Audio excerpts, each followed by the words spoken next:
Hello everyone, I'm Dr. Padmavathy Tungaturthi from TeachConnect. I'm a quality education specialist. I train teachers and mentor principals. I have spoken to about 600 teachers and have understood that national education policy has still not penetrated completely into the minds of the teachers.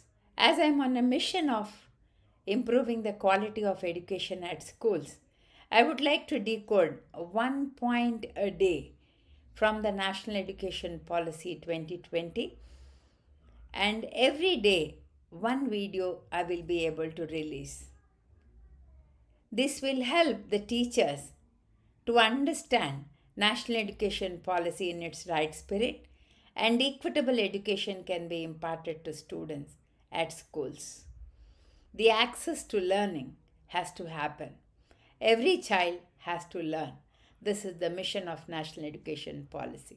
Welcome to this first episode of Mindful Learning for Teachers. In today's video, I would like to let you know the difference between National Education Policy and the National Curriculum Framework for School Education.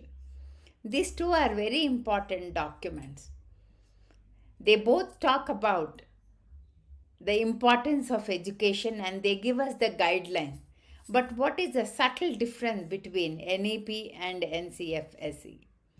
National Education Policy's purpose is that it outlines the government vision and goals for the entire education system in India. It gives a broader framework for education reform and development. Educational reforms have to take place right from early childhood to higher education. Reforms have to happen in the curricular areas, in the teacher training, technology integration into the classroom lesson, and in the education. And it has a broader scope and sets the direction for the entire education system.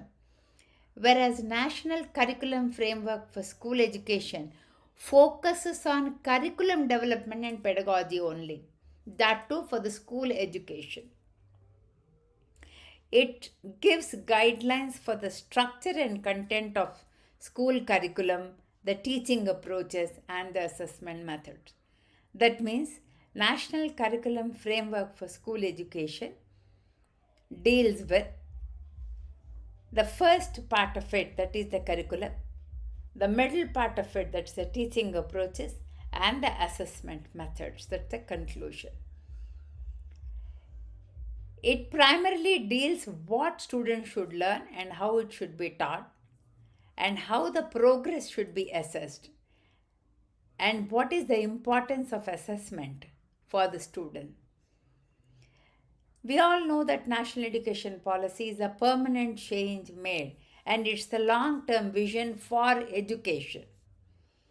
Whereas National Curriculum Framework for School Education is considered maybe a short-term goal, and it can be periodically revised. National Education Policy includes all the stakeholders, policy makers at different and multiple levels. Extensive planning, executive committees are there. It includes state governments, it includes educational institutions all over India. Whereas the curriculum framework for school education is to be carried out and implemented by schools, teacher and educational boards. This is the subtle difference between NEP and NCF-SE. Hope you all are clear with the differences between National Curriculum Framework and NCF-SE. It is an attempt to see that all the terminology, all the points in the National Curriculum Framework, School Education, and the National Education Policy are decoded every day 1 point, even if that is learned. And first, if we are clear with those points, the implementation automatically will happen, and the teachers will be interested in doing it and implementing it in the classroom. Hope you all like my attempt. Type in the chat box your best wishes to me so that I can conduct this program, a great initiative for improving the quality of